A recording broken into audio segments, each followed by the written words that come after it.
दो दिनों तक नव संकल्प शिविर आयोजित की गई थी, जिसमें उदयपुर चिंतन शिविर के जो बातें कही गई थी उनको छत्तीसगढ़ में कैसे लागू करें उसके बारे में विस्तार से चर्चा हुई और 6 समूह आज बनाए गए थे। उसमें से जो भी सुझाव आए, महत्वपूर्ण सुझावों को पीसीसी ने स्वीकार किया है, जिसमें संगठनात्मक पूर्णता हम जितने भी छत्तीसगढ़ में तो वैसे तो ब्लॉक अध्यक्ष से लेकर ब्लॉक कार्यकारिणी से लेकर प्रदेश कार्यकारिणी पूरी बनी है। हमारा मंडल जो एआईसीसी ने नया संगठन बनाने का निर्णय लिया है, मंडल में हमारे जोन ऑलरेडी बने हैं। 1380 जोन हम लोगों ने एआईसीसी को भेज दिया है। जो कार्यकारिणी बची है उस कार्यकारिणी को हम 90 से 180 दिनों के पूरा करेंगे और जो बचे पद अगर कोई खाली है तो समय सीमा में हम पूरा करेंगे।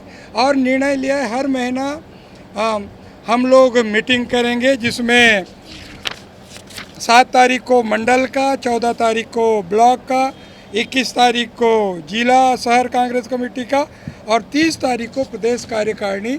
हर महीना हम लोग मीटिंग करने का अनिवार्य निर्णय लिया है। उसके साथ साथ हमने ये निर्णय लिया है कि आने वाले दिनों में हम जिला और ब्लॉक स्तर पर भी ट्रेनिंग प्रोग्राम आयोजित करेंगे।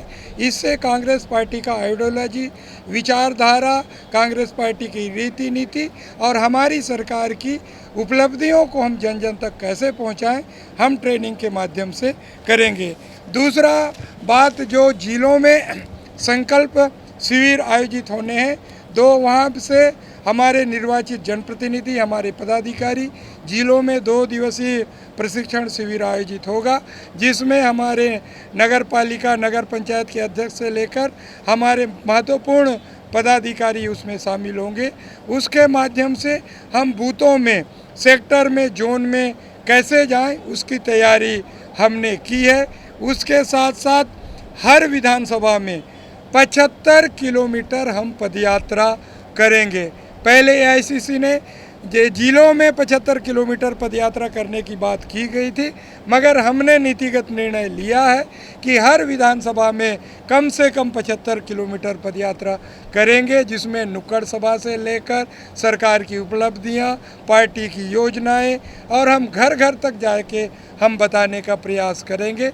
उसके साथ साथ आज़ादी की 75वीं वर्षगांठ पर जो 9 अगस्त से हम लोग जो पदयात्रा कर रहे हैं, उसमें जो हम लोगों ने तय किया है, जो पूज्य बापूजी जो छत्तीसगढ़ के धरा में जहाँ जहाँ आए हैं वैसे जगह से शुरुआत करके हम 75 किलोमीटर पदयात्रा करेंगे। उसके साथ साथ जो एआईसीसी ने भारत जोड़ो यात्रा शुरू कर रही है, जो कश्मीर से कन्याकुमारी तक अगर छत्तीसगढ़ से धरती से अगर गुजरेगा तो हम जहाँ से छत्तीसगढ़ शुरुआत होगा और जहाँ समाप्त होगा वहाँ पे हम लोग पूरे पद यात्रा का छत्तीसगढ़ प्रदेश कांग्रेस कमेटी संचालन करेगी। इस ढंग से कई महत्वपूर्ण निर्णय लिए हैं, जिसमें आने वाले दिनों में आप लोगों को बृहद रूप में संगठन में देखने को मिलेगा और जो संकल्प जो चिंतन शिविर में पारित किए गए हैं उदयपुर में,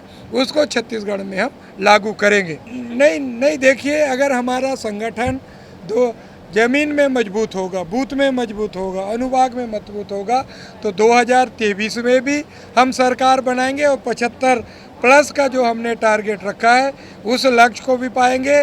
और आज हमारे माननीय मुख्यमंत्री जी से लेकर वरिष्ठ नेताओं ने कहा है कि जो छत्तीसगढ़ की 11 लोकसभा सीटें हैं उसमें ज़्यादा से ज़्यादा सीट जीतकर केंद्र में माननीय राहुल गांधी जी के नेतृत्व में हम सरकार कैसे बनाएं, उसकी रणनीति भी छत्तीसगढ़ प्रदेश कांग्रेस कमेटी तय की है। देखिए छत्तीसगढ़ में और देश में भारतीय जनता पार्टी जिस ढंग से छदम राष्ट्रवाद की बात करती है, जो कभी एक नाखून ना कटाए हो, एक उंगली ना कटाए हो, हम कांग्रेस जनों को राष्ट्रवाद की परिभाषा बताते हैं। कांग्रेस पार्टी के हर कार्यकर्ता में कूट कूट कर राष्ट्रवाद भरा है। और दूसरी बात, जो केंद्र में बैठी भारतीय जनता पार्टी की सरकार जिस ढंग से पूरे देश को बांटने का काम कर रही है, यहाँ लोगों को बांटकर अपने राजनीतिक हितों के राजनीतिक स्वार्थ के लिए लोगों को भाई से लड़ाने का काम कर रही है। जब जब चुनाव आते हैं यहाँ का देश का बहुसंख्यक हिंदू खतरे में आ जाता है। चुनाव खत्म होने के बाद हिंदू खतरे में नहीं आ जाता। तो भारतीय जनता पार्टी आज देश के 130 करोड़ जनता की रखवाली नहीं कर पा रही है। भारतीय जनता पार्टी चुनाव के समय धर्म के नाम से, जाति के नाम से, संप्रदाय के नाम से बांटने का काम करती है, तोड़ने का काम करती है। उसका हम कैसे डटकर मुकाबला करें। हमने सामाजिक समरसता हमने छत्तीसगढ़ में स्थापित करने का प्रयास किया है। छत्तीसगढ़ की पावन भूमि आप सबको पता है, 14 वर्ष में 12 वर्ष भगवान रामचंद्र जी यहाँ से वनवास काटे। माता कौशल्या का मंदिर है, यहाँ की ननिहाल है। उसके साथ साथ छत्तीसगढ़ की धरा संत कबीर की, पूज्य गुरु घासीदास बाबा की पुण्य भूमि है, जो मन के एक समान, जाति वन सब एक समान का जो संदेश दिया है, उसी संदेश के अनुसार हमारी सरकार आगे चल रही है और यहाँ सबको एक सूत्रों में पिरोकर छत्तीसगढ़ के हर वर्गों का विकास करना चाहती है। और रही बात, दूसरी बात आपने कहा, छत्तीसगढ़ और पूरे देश में चाहे ST SC OBC अल्पसंख्यक लगभग 70% हैं। अगर संगठन में अगर पीछे हैं तो उन वर्गों को भी संगठन में उनका प्रतिनिधित्व हो, उसके लिए भी सरकार का AICC काम कर रही है।